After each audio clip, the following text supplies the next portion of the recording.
Welcome to the Forward Public Library. I'm Mary Taggart Sykes. I'm your Community Awareness Coordinator for the Forward Library System. And I would like to welcome you to the Central Library and our World War I exhibit program series from Cowboy to Doughboy, North Texas in World War I, Mobilization for the Great War. The program you're about to hear is entitled We Fought Too, Native Americans and African Americans in World War I. Our presenters are Dr. Richard Selcer, author, historian, and Doug Harmon, Commissioner, Tarrant County Historical Commission. After the U.S. declared war on Germany in 1917, Native Americans, African Americans, Hispanic Americans, and others became Army soldiers training at Camp Bowie here in Fort Worth and other camps in Texas.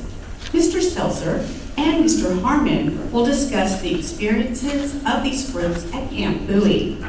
As I said, I'd like to welcome you to the Fort Worth Library, and I want to make sure that you pick up one of our brochures. This shows you all of the remaining film series and program series that we're having here on World War I.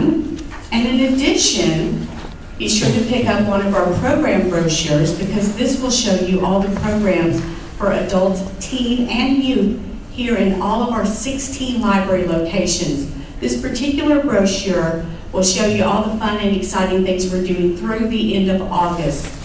In mid-September, we'll have our fall brochure and you'll find out about other fun and exciting things that we're doing. So at this point, again, if you have any questions, I'm Mary Taggart Sykes. I've been a librarian for 24 years. So if you have any questions, chances are good I can probably answer them. So at this point, I'd like to welcome Clara Holmes, and she's going to introduce our first speaker. Thank you.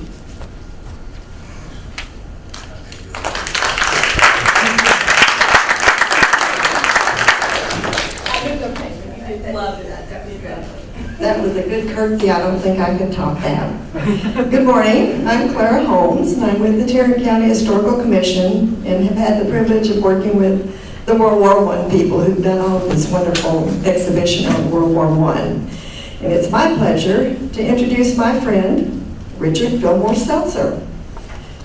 Dr. Selcer received his PhD from Texas Christian University, more years than I think I better tell you, just in case, because he's sitting at the back. And he is an author, a teacher, a friend, a writer, a tour guide, and all those other words that describe this wonderful person. And Rick is going to talk today about the forgotten black soldiers of Camp Bowie. And I'll just quickly go through a few things about Dr. Selcer. You'll see out front the number, it's just a small number of books that Rick has written over the years. His very latest, I believe the latest, is The History of Fort Worth in Black and White. Is that the latest, Rick? It is the latest. And I was so, I've always had a lot of respect for Dr. Selcer, but in reading his bio, I never read his bio. Now reading his bio, I'm going to be really intimidated. This man has done over 10 printed publications. He's done over 50 plus articles on everything that you can think of, history-wise. And he continues to write. His newest writings are The Sword and the Pen, it's a biography of George and Sally Pickett, fabulous Texas Spring Palace, which I know we all know what the Texas Spring Palace was, and that will be a book. And then Law and Disorder on the Trinity, and that ought to be a pretty interesting one. Rick is currently teaching, lost my place, I'm sorry. Tarrant County College and Weatherford College. The what? Tarrant County College and Weatherford College. Oh, okay, Tarrant County College and Weatherford College. That's not what I have on here, but that's better than what I had. Rick's other activities, for those of you who live in Fort Worth or don't live in Fort Worth, he's owner and operator of Fort Worth Tours and Trails, and he does a lot of public speaking and tour guiding business. And the tours start from downtown, Rick, every Saturday at the TNP station. So if you're interested, about 9 o'clock or 10 o'clock? 9 o'clock. So if you're interested, 9 o'clock up here at the TNP station, you'll get a great tour, but bring your walking shoes and your umbrella. So it's my pleasure to turn the podium over to Dr. Rich Selcer.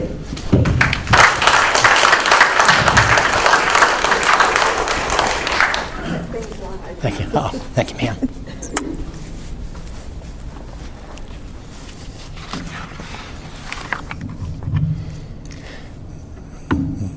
Do I need the speaker, or can you, the thermoflature, or can you hear me? Good. Can't understand you. Well, that. In that case, then, see, Doug Harvey, if you look on your program, it says like we start at 1 o'clock, and Doug and I get to split the time starting at 1 o'clock. But since he just said that, I thought I'd speak for like an hour and then give him like 10 minutes. What do you think of that, Doug? That's good. Okay. Okie dokie. As Clara said, we're talking about, Doug and I both are talking about minorities in connection to World War I, and specifically Camp Bowie, which is a part of Camp Bowie that's been forgotten. Earlier this week, stay with me here. Earlier this week, I was in Santa Fe, New Mexico, and got my first pedicure. Don't laugh. All of you men out there going, pedicure, what kind of guy gets a pedicure? That's what I used to say. Then you get one, and then you wonder why you haven't been getting one every week for all your whole life. But I got a pedicure out there at a little shop run by Vietnamese. And the Vietnamese people who run it come up from Albuquerque to Santa Fe every day to spend all day doing pedicures and manicures. And I just sat there and smiled and said, more, keep going. And they talked Vietnamese back and forth. It was a wonderful experience. But what I was thinking was, these are people who a generation ago were our allies fighting in the Vietnamese War. Then they went from allies to being refugees. And now they are citizens who run shops and run businesses and pay taxes and all that kind of stuff. And I was thinking that this is kind of really the story of minorities in American history. They fight for us as soldiers, and the second-class soldiers, second-class citizens. And then after they fight and die for us, eventually they become our fellow Americans and fellow citizens. It happened to the Vietnamese, and what we're talking about today, at least from my aspect, as far as African Americans, we sort of went through the same thing. The African Americans that were here at Camp Bowie and that fought in World War I, and it wasn't instant equality after World War I, but it took them a long step down the road. And then it's amazing how World War II also helped advance African Americans as far as being accepted. So when it comes to war, we find in our country we don't really care as much what color you are, what ethnic background, what religion. As long as you'll pick up a gun and fight and die, we're more than happy to have you on the front lines fighting for America. And I kind of thought about that as I was looking at this. So, having said that, Camp Bowie. If you grew up in Fort Worth, you know the story of Camp Bowie. Every time you drive out west to that part of town, you probably drive out Camp Bowie, so you're constantly reminded of Camp Bowie. And if you ever took Fort Worth history, read it, whatever, you know it's one of our sort of proud moments that we were the home of Camp Bowie. When I began working on this book that Clara was talking about, History of Fort Worth in Black and White, remember Mark Rubio? Never mind. Never mind. When I began working on this, one of the things I discovered early on was that our beloved Camp Bowie that we grew up learning and talking about and all that kind of stuff, there were 3,000, not 33, there were 3,000 black soldiers who trained at Camp Bowie. And at the time I discovered that, all these books on the history of Fort Worth, none of them have ever mentioned it.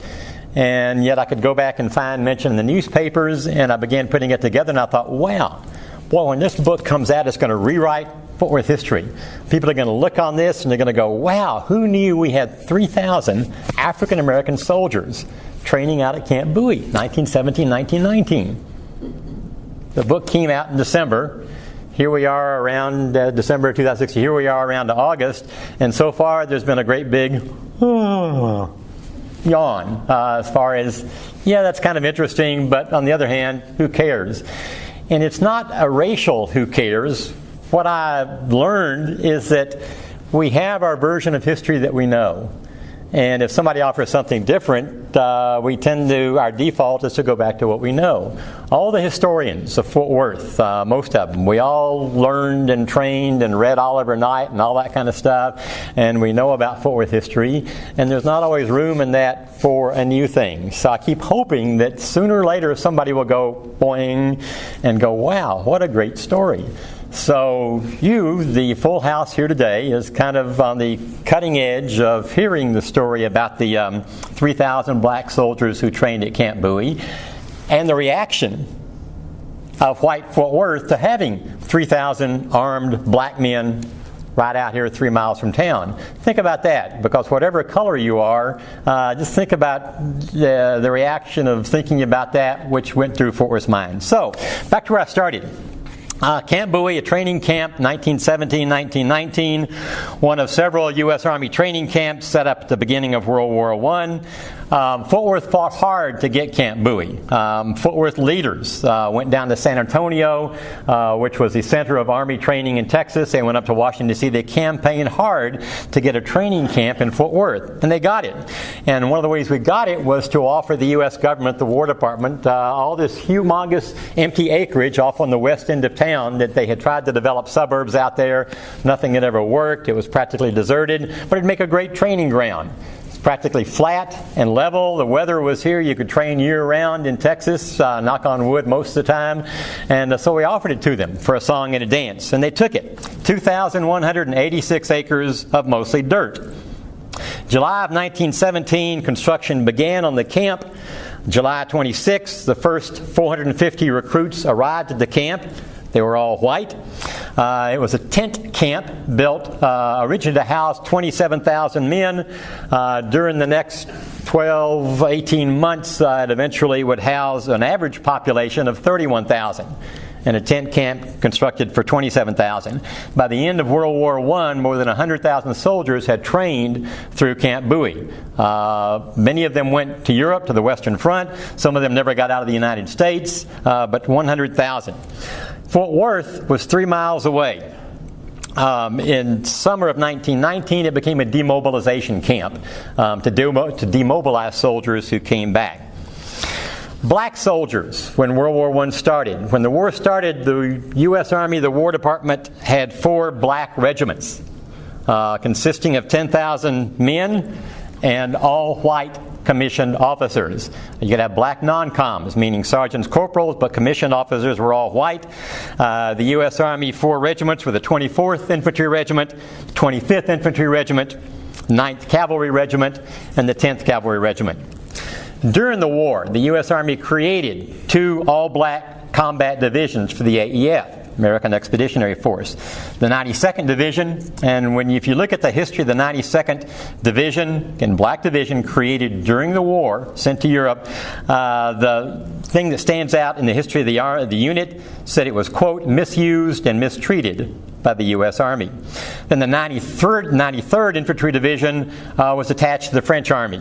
And for whatever reason, that's another topic for another day, the French Army was much more appreciative of black soldiers, and it was the same as black entertainers. After the war, many American black entertainers went to Europe to work as opposed to the United States. Everything changed in May 1917 when Congress passed a Conscription Act. And the Conscription Act, the draft, May 1917, made no allowance for race, at least not in the termination, not in the terms of the act.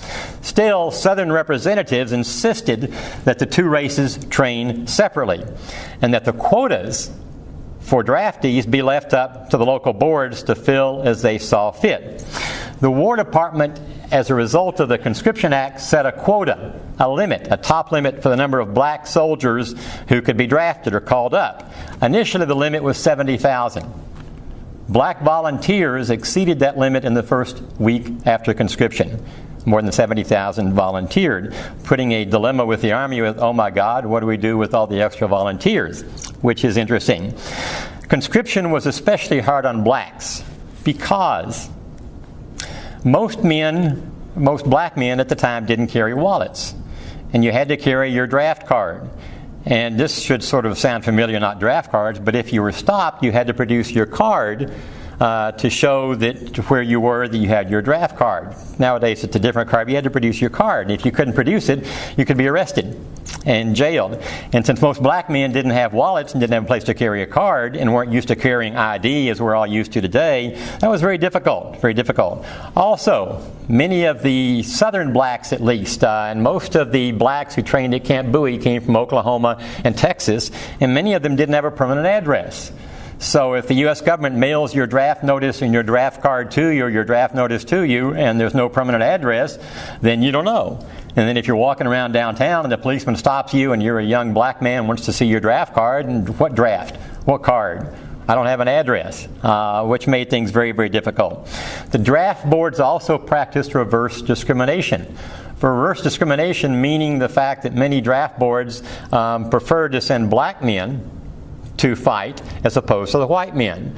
And some of you are nodding your heads going, well, naturally it figures. It figures in a lot of ways. Number one, and it's the same way. I came through the Vietnam era draft board, and it mattered who you were and where you came from, among a lot of things. So if you're on a draft board, probably some elderly white gentleman on a draft board, and you've got the sons and grandsons and fathers of people you know, or you got a bunch of black guys out here, who are you going to send draft notices to? Who are you going to send out there?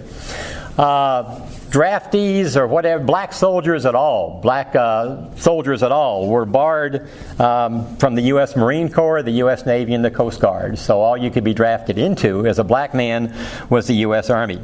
Eventually, 370,000 African Americans are conscripted. And that's interesting because, to me at least, because of those 370,000 black men who were conscripted, blacks were, come on, Rick, 13% of those inducted were blacks. And the black population of the United States was something a little less than 10%. So 13% of the inductees were black, not quite 10% of the population was black, so if you expect equality, balance, whatever, it wasn't there. Most of the blacks that were conscripted, which gets back into this lack of interest. If you know, the group that's trained at Camp Bowie was the 36th Division. And the 36th Division went off to the Western Front and performed heroically and fought bravely and did all those sort of things. Most of your black soldiers who were conscripted, and all of those at Camp Bowie that I know anything about, were not conscripted into fighting units. They were labor battalions and limited service. Labor battalions is obviously, you understand that. They're the ones that did the KP duty, that cleaned up, dug ditches, all that kind of stuff. Limited service was Army lingo, meaning you were assigned to entertainment, hospital orderly, things like that. All this kind of stuff where you could do that wasn't out digging ditches. So those were the two categories that were put in. Most of the Camp Bowie draftees came from Texas.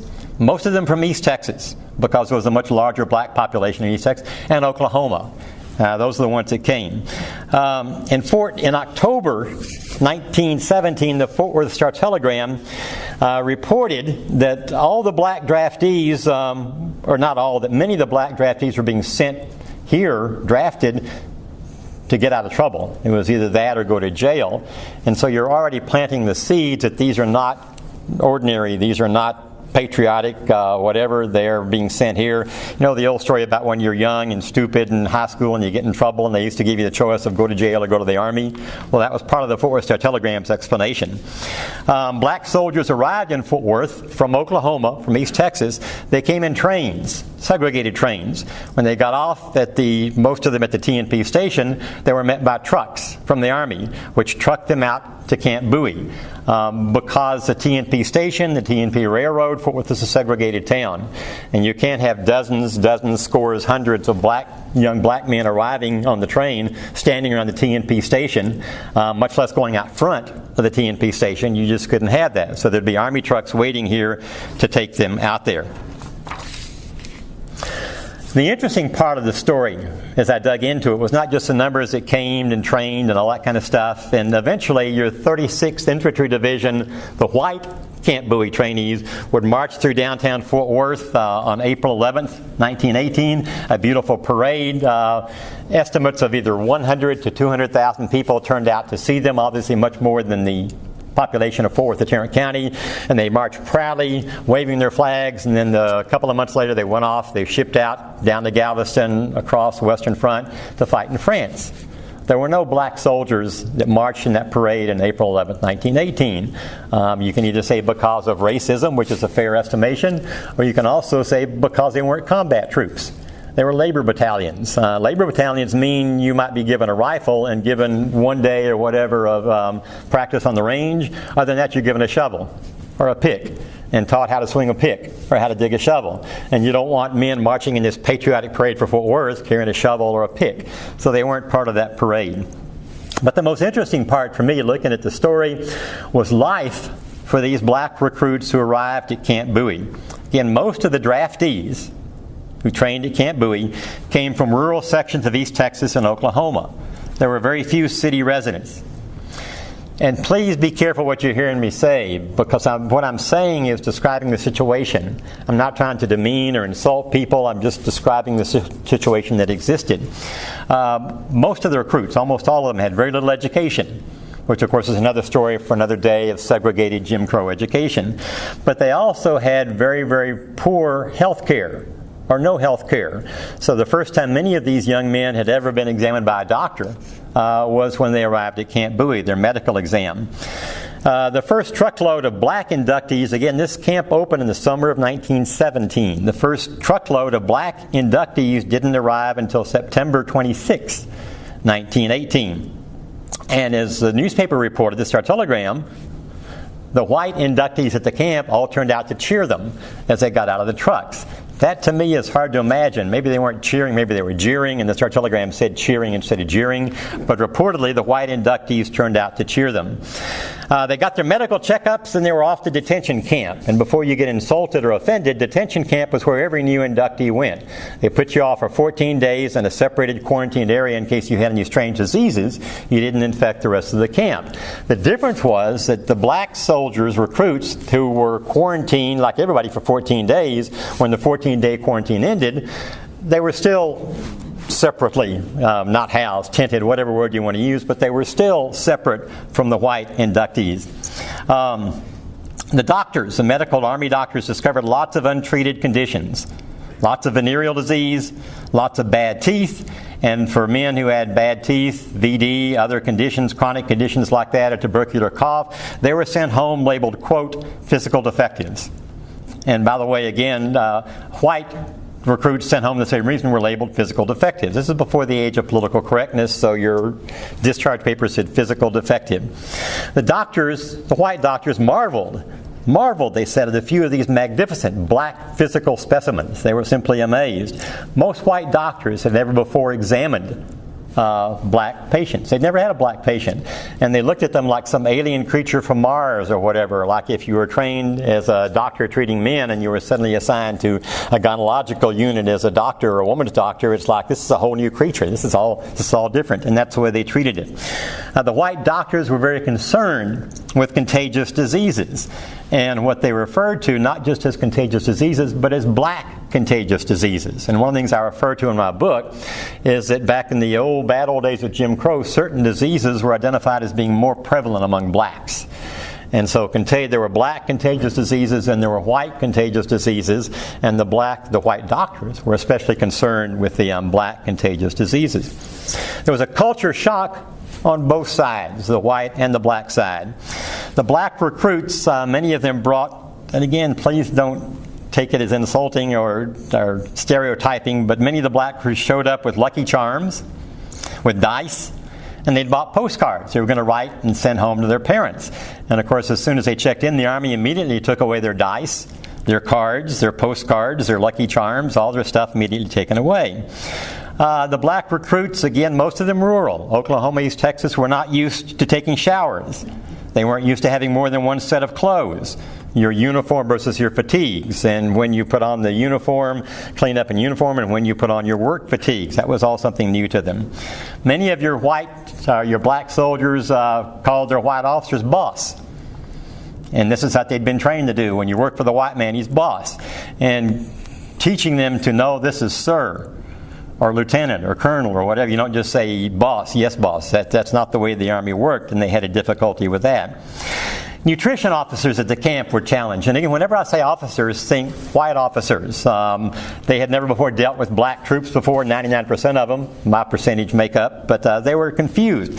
The nutrition officers had to figure out what the black recruits would eat and have the commissary stock food that they would eat, prepare foods. For instance, the early meals, they noticed the black soldiers weren't eating their food.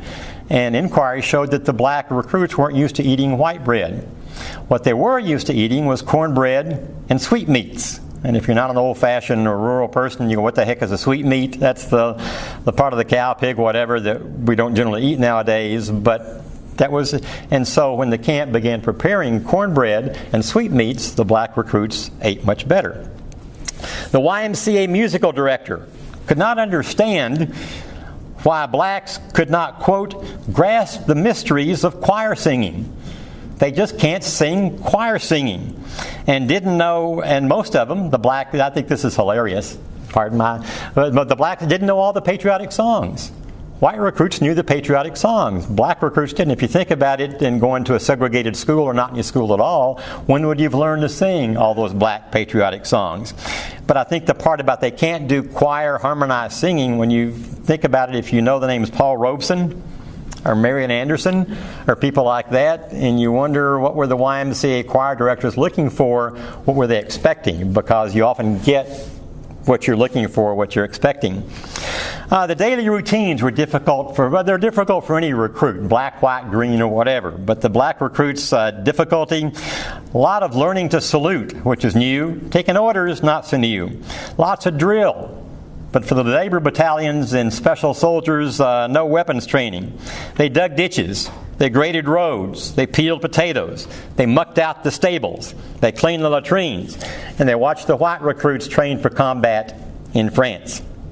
One exception was Private Dave Alex of Ennis. In October 1918, he was assigned to the hospital, the camp hospital, to help administer typhoid shots to black recruits. It wasn't so much equality, it was a way of getting black soldiers to come in and face a needle and not run like hell out the back of the tent.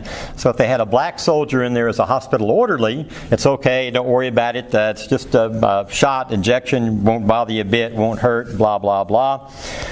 There is no indication, any indication in the records that the black soldiers were more likely to go AWOL than white soldiers. Anytime you get 1,000 men together, some are going to go AWOL, away without leave. The records don't show any difference one way or the other as far as race. By the way, on the medical thing, another unexpected thing that they ran into, when the flu epidemic hits, and black soldiers began being sent to the quarantine tents with influenza and sent there to stay, number one, having to take off their clothes and put on some kind of a gown, hospital gown, whatever, was a surprise. Really alarming to them. But when these people showed up dressed in white masks and white coats to treat them, see, you can figure that out, right? And the doctors didn't understand why, when they went in to treat them, these guys got up and ran out the back of the tent, ran like hell. So they had to explain that to them, and that was one of those shocks that nobody had thought about, that only came up as they did it. Entertainment at Camp Bowie, like everything else, was segregated. The black recruits could use the YMCA hall if the whites didn't have it booked or weren't using it. The black recruits organized their own track and field meets on their tent streets. When they weren't on duty or working, they would have, races and jumps and track and field meets. And the interesting was, after a while, the white soldiers started coming over to watch the black track meets. And a few of the white soldiers would even participate. The black soldiers put on minstrel shows, and I know today that's obviously a very, very offensive part of our history, our American history, but at the time it was considered great entertainment. The white soldiers all came over to watch the black minstrel shows, the white audiences, and the interesting part about that is white audiences even came out from town. Once the word got around downtown that some of these black soldiers at Camp Bowie put on a great show, they would come out and watch it. Now all this stops with the influenza epidemic, quarantine, the whole thing, but that was part of it. In October 1918, evangelist Billy Sunday came to Fort Worth. And if you know church history, whatever, Billy Sunday was the leading evangelist who traveled on the country giving hellfire and brimstone sermons. 1910s, 1920s, Billy was a baseball player who retired from baseball to become a preacher, very famous. He came to Fort Worth October 1918, and to his credit, Billy delivered a sermon preached to both a black audience and a white audience in Northside Coliseum. He delivered one sermon to a white audience, and then he stuck around and gave his second sermon to a black audience, and he preached for several days and did several black audience, white audiences, which you can either say is horrible to segregate that way, or it was rather nice of Billy to offer his services that way. October 5th, 1918, the first flu victim was entered into the camp infirmary. That first flu victim, October 5th, 1918, was black. You can read or not read anything you want to into that. Eventually, the camp processed 2,000 cases of influenza. And the quarantine, the whole thing, another story for another day. But of those 2,000 cases, 300 of those 2,000 were black. And you can say, well, that's not too bad, except understand that there were 30-some-odd thousand white soldiers and 3,000-some-odd black soldiers, and so put it kind of in those terms. Black soldiers only trained at Camp Bowie for 10 months. 10 months, from September 1918 to July 1919. The war ends with the armistice in November 11th of 1918, and so after that the Army began demobilizing. But since the war might break out again from the armistice, they didn't send everybody home, so the camp remained active. Training was geared down, but the last soldiers, the camp begins demobilizing and not taking any new soldiers, and Camp Bowie finally shuts down the summer of 1919. As for the white reaction to the black troops, obviously, I believe, city fathers didn't know what they were getting into when they lobbied the camp, when they lobbied the federal government for a training camp. At the time, less than 1 in 8 Fort Worthers was black. And those black Fort Worthers knew their place. And before you get irate and angry, understand that if you grew up in the segregated South and you wanted to stay alive, you better damn well know your place. And they knew their place, and so it wasn't an issue. Suddenly, you bring in 3,000 black men, young black men, and you're going to train them. And if they're going to be trained to be soldiers, the white belief in town was you're going to give them guns and ammunition. And oh my God, what's that going to mean? In February 1918, the U.S. Army ordered a purity crusade to clean up the districts around all the training camps. And this meant in Fort Worth trying to clean up Hellsaf Acre. So part of cleaning up Hellsaf Acre was targeting that, which was the only section of Fort Worth red light district, whatever, where black people could go. Hellsaf Acre was mixed. Another story, another day. But cleaning up Hellsaf Acre doesn't just clean up a vice district, it also eliminates where blacks could go. You go, what do you mean? Well, if you were a black on a weekend pass, you didn't go uptown to the theater, the restaurant, the whatever. You headed down to Hellsaf Acre. So if the Army is going to clean up Hellsaf Acre, that eliminates your possibilities also a great deal. The Army also put MPs on duty in Fort Worth. And one of the interesting things about Camp Bowie is that Fort Worth was under martial law during World War I. This isn't riots breaking out and troops with rifles patrolling. This is because you have MPs patrolling the streets of downtown Fort Worth along with the police. If the MPs arrest or take into custody a civilian, drunk, raising hell, doing something, they turn them over to the police. The police arrest or take into custody a soldier, they turn him over to the MPs. There was an MP office in downtown Fort Worth, the MPs patrolled, but I think part of that putting in under martial law MPs on regular patrol downtown was because of what had happened down at Camp Logan in Houston. At Camp Logan in Houston, on whatever the date is that right now I can't remember, August 23rd, 1917, there was a riot, and black troops from Camp Logan rampage through the town, and there was shooting on both sides, and an entire black unit winds up being court-martialed and broken up and shipped off and the whole thing. That was August 23rd, 1917, and I think there's a great deal of fear in Fort Worth because of Camp Bowie having a large black contingent, and the fear at Camp Bowie that Camp Logan could happen up here. There's no record I've ever found that says that, but I just think that's part of it, that Camp Logan incident, which has something to do with it. Anyway, kind of heading toward the end here. Again, April 11, 1918, the parade. Somebody hand me a copy of their book, the black and white book. I didn't bring it here, or if somebody would go out and grab, and you would just, don't be bashful, just somebody grab a copy of the book and hand it to me while I wrap up here, because I want to read a letter from a black private who was at Camp Bowie. Private Harrison Brister wrote a letter home he was one of the few who actually a lot of them didn't even get sent out of the country, but one of the few blacks who trained at Camp Bowie who got to France, and he wrote a letter. Don't go away. Thanks, Max. My able assistant, Max. Have a hand from him. Thank you. This letter would not have been possible in the book if it hadn't been sent. It was sent back to the camp headquarters. And the camp headquarters people who got this letter from this black private gave us our telegram. And the Star Telegram printed it. And in printing it, the Star Telegram says, quote, it was read with many a chuckle around headquarters. Many a chuckle around headquarters. And I'll read it to you, which is in the book. It's very short, but it's the only copy I've ever seen of a black soldier who trained at Camp Bowie letter home to his parents. I'm sure there may have been others, but they never got into archives as far as I could tell.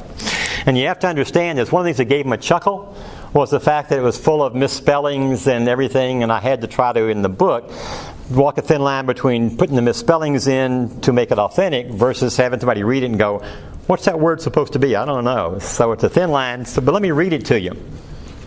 Hello, my dear mother and father. How are you all tonight? E.R. How are you all tonight? I am well, and I hope when these few lines has reached your hands, I hope that it find, F-I-N-E, find you all well and darning well. D-A-R-N-I-N-G. Tell John hello. Tell all the boys hello. And Rosa hello. Tell all the girls hello. Tell all the boys they ought to be a man like me. Stand up and be a man. Come over and take part with us in France. I has crossed the sea. It is 3,000 miles across. We were, W-E-A-R, we were 16 days and nights crossing the deep blue sea. The army is all right. I like the army fine. Tell John that war is hell, but I am a brave man. I am a soldier, S-O-L-G-E-R. I am a soldier in the army. I will be home sometime. I don't know when, but it's not going to be very long, I don't think. Mother, don't worry. W-O-R-E. Mother, don't worry about me. Mother, don't worry about me, Ma, for I am all right. Pray for me that I might hold out until the end. This is a letter that he sent to the camp, asking the camp to get it to his mother. The camp headquarters passed it on to the Star Telegram and had a great chuckle over it. When the war is over, the Camp Bowie trainees went home like everybody else. They went back to Oklahoma, they went back to East Texas, wherever they were demobilized and went home.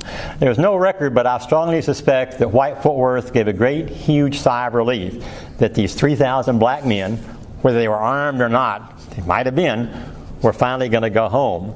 I think it changed Fort Worth. My conclusion in the book is that it changed Fort Worth forever by planting the seeds that Fort Worth isn't like the rest of the world. It's not like the North. It's not even like parts of the South. So they went home, and when you get to World War II, Fort Worth did not fight for a training camp in World War II. There is a Camp Bowie in World War II, but it's not here. It's at Brownwood. Brownwood is where it was during World War II. And one of my conclusions is I don't think Fort Worth wanted to take a chance because many of the men who were in charge of Fort Worth in 1940, 41, obviously were alive and around in part of Fort Worth in 1917, and I think many of them are going, last time we asked for a camp, we got more than we asked for. Maybe we shouldn't ask for one this time. Although, of course, they wound up with the Army Air Corps, which was segregated, another story, but that's another story for another day. So, with the few minutes I've got left, I've got more than an hour, Doug. Don't worry, go back to sleep, Doug, no problem. With a few minutes, I want to show you some PowerPoint. Can we go back to turn the lights down, as long as they can hear me, it's good. Can you go back, Clara, to the first one with the Harlem Hellfighters? Okay, this is good, right here. This is a photograph of February 1919. After the war, the Harlem Hellfighters, which were the black 369th Infantry Regiment out of Harlem, they have come back. They are marching in review. I know it's not the greatest picture in the world, and that's because of the quality of what we had to work with. But they are marching in review, and what makes it great, they're marching in review in front of the Flatiron Building, New York City's Flatiron Building. And in front of New York City's Flatiron Building is a statue of William Jenkins Worth. When he died in Texas, he was shipped home and buried in New York City in 1853. I just think it's interesting. None of these soldiers trained in Camp Bowie. They weren't from Texas. They went off and fought. They were a fighting unit while they were the Harlem Hellfighters. But I just think it's interesting that this is what the black Camp Bowie trainees might have been, but weren't. But again, marching in front of the Flatiron Building. And down here, depending on how good your eyes are, is a picture of the William Jenkins Worth, General Worth Monument in front of the Flatiron Building currently, which is still there, both the Flatiron Building and the monument. So, next slide. Oh, this one. Lincoln and the Colored Men. It's a little Civil War nostalgia recruit for recruiting soldiers. President Lincoln, the flag, loyal, enlist, black, white, green, whatever. It's one of those patriotic posters. You know the famous World War I poster, Uncle Sam Wants You? One of those posters put out to bring people in. What I love is right here. This card, C.W. Parker was a Leavenworth, Kansas amusement man, meaning he ran amusement parks. And he came down to Fort Worth 1917, and at the time, the Lake Como amusement park was falling apart. It seen its best years. Lake Como was the same place. Used to have roller coasters, all sorts of stuff out there. Boats you could rent. The whole thing was falling apart. What Parker did was to arrange to lease land from the War Service Board and open up the park to Camp Bowie soldiers. And what's interesting is the entrance to the park, you reached it by bridge over Lake Como to the pavilion, and the other end of the bridge on the other side of the lake was almost the entrance to Camp Bowie. So soldiers who couldn't whatever go into downtown could go to the Lake Worth Pavilion if they were white. And they had their grand opening. The date's not up. Their grand opening on October, whatever it was, somewhere I had it in here. Grand opening October 13th, I think it was, 1917. Admission was 10 cents. Soldiers were free as long as you were white. And he did very well during the war. After the war and all the soldiers went home, Camp Bowie deteriorated again. The Lake Como deteriorated again. The amusement park went to heck. And the rest of the story, as Paul Harvey used to say. Today, people, all of us who grew up live in Fort Worth, identify Como. The Como neighborhood is a black neighborhood. It's a very proud black neighborhood with a community spirit that puts a lot of other neighborhoods in Fort Worth to shame. But Como is a black neighborhood, doesn't grow up until the 1920s. And it grows up, it began as a white amusement park. It becomes a black neighborhood in the 1920s because the people who settled there were the domestics, the maids, the servants, or whatever, for wealthier white people who lived in Ridgely and Rivercrest and eventually Westover Hills. And it was close enough to get back and forth. So that's why Como became a black neighborhood, because of that servant domestic connection. But again, in World War I, it was resurrected, the Lake Como amusement park, but only for white soldiers. Next one.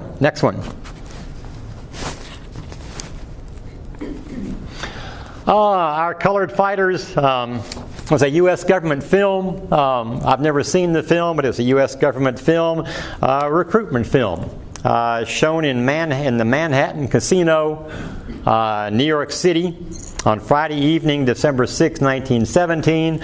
I don't know, but I have a sneaking suspicion the Manhattan Casino had to be a black theater, a black venue. But this shows that Uncle Sam was interested in recruiting black soldiers the same way you recruited white soldiers, which is posters, propaganda, whatever. If you've ever seen the Sergeant York movie with Gary Cooper, Sergeant York, the movie, Gary Cooper, 1941, was a recruitment film. I mean, it was a wonderful war film, and Sergeant York, we're going to celebrate him, and it's got Gary Cooper, one of our biggest stars. But the film was created with Hollywood and the U.S. government agreeing to turn out films that would get people to join up and fight and be patriotic. So Sergeant York, Gary Cooper, World War I, they didn't have quite the Hollywood smoothness of movies, but a nice documentary. And again, notice the proud black face in the poster, U.S. official film. Next slide. This is 7 black soldiers, 1, 2, 3, 4, all posed. It is my estimation, I don't know what the background provenance, but it's my conclusion that these black soldiers were posing at a camp. As you see, the guys in the back are doing nothing but standing on chairs to get back in the back. This is not a formal, fancy studio type of portrait. My feeling is probably it was shot at a tent by a U.S. Army photographer, and I don't know, perhaps the soldiers wanted to get their picture taken, perhaps it was another recruitment propaganda picture to show happy, pleased, and proud black soldiers in uniform. But they do look straight-eyed, level gaze, proud men. It's an interesting group of soldiers. Next slide. Black soldiers in ranks, and one thing I can guarantee, this was not taken at Camp Bowie. Nor was it taken at Camp Logan. I would suspect maybe, just guessing, these might be some of the Harlem Hellfighters, the 369th Harlem Hellfighters, but they're all armed and they know how to present their arms and carry their arms. These men have been trained. So this is obviously one of the combat units that fought. Armed black doughboys. Again, I keep hammering it, but white Fort Worth's worst nightmare, armed black doughboys. Next slide. This is a painting of a black doughboy. By the way, doughboy is a term like GIs in World War II. Doughboy is what soldiers were called. Didn't matter what color you were. If you were in the Army, you were a doughboy. World War I. This is a black doughboy, Walter E. Potts, about 1918, circa 1918. It's actually a painting. It might have been whether made from a photograph or the painting was photographed or whatever. But again, a proud man. And he's wearing, look at the medal he's wearing. And somebody who's more knows about medals than I do, that's not a U.S. military medal, I don't think, which would suggest that it's perhaps a French medal. I don't know if it's a Croix de Guerre, but this is not. I don't know of any U.S. military medals that have the cross like that. I'm suspecting he may have won his medal in the French Army. That's right. Yeah. Okay, but I do love the picture. And again, think about this. These men, the ones who were in combat units, who went to France, fought, died, learned to use a rifle, learned to march and salute and do all that kind of stuff, they come home, what do they come back to? The same thing they left. Yes, boss, no boss, picking cotton, boss, get off the sidewalk when white people pass. Imagine what a shock it was to come back home and try to revert back to that from what you were. Next slide. I ramble on with opinion stuff. This was a more typical picture. A more common image because many more black recruits were assigned to maintenance units than anything else. What you've got here is a soldier in coveralls. He's on the side running board, I think, of a truck or a military vehicle. He's relaxing, but he's not in uniform. He's not in a regular uniform. He's got gloves on or working clothes. No arms, no gun. But what I think is interesting is there's a book in his hand. And I have to wonder when I look at it, is this a posed shot? Did the photographer say, "Here, hold this book," and think it was kind of an interesting inside joke that you put a book in his hand? Or was he actually reading and the photographer actually just took a picture of a black man reading? I have no idea. But it's a picture like this much more common than the armed soldiers presenting arms in the previous picture. Next one. It's a poor picture. Because the quality of the photograph, it hung around a long time. It was not preserved or taken care of. It came down through a black family. It's a black doughboy, Henry Dugat, D-U-G-A-T, who was a soldier in the war. What's interesting is look at his uniform. There's not a single insignia on there of rank. He's obviously not armed, not a single arm. I would suspect maybe he was, again, one of the labor battalions. But the family, the Dugat family, eventually donated this photograph, which had been lying around in a box out in the garage or whatever for years, which is why it's in bad condition. Eventually donated it to the Sam Houston Center, Texas State Library as a donation. So it's one of the very few pictures we have of a black soldier we can identify as a Texan who was a black soldier. Next picture. This is the last one.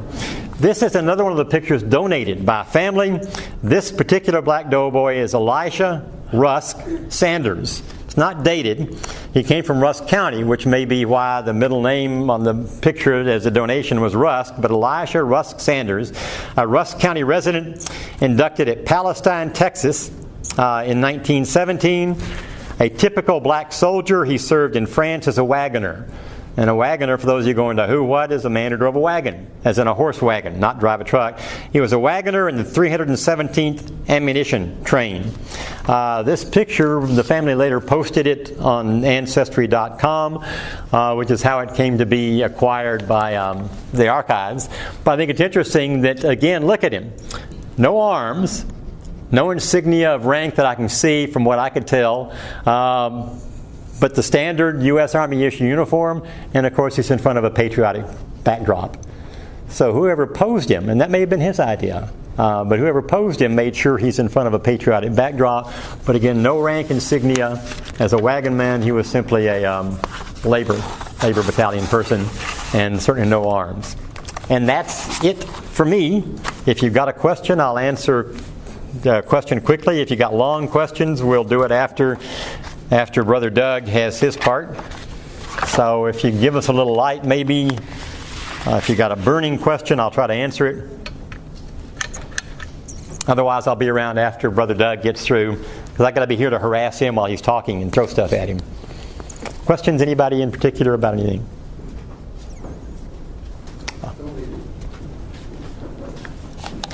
I'll turn it over to you then. No, this is you. Oh.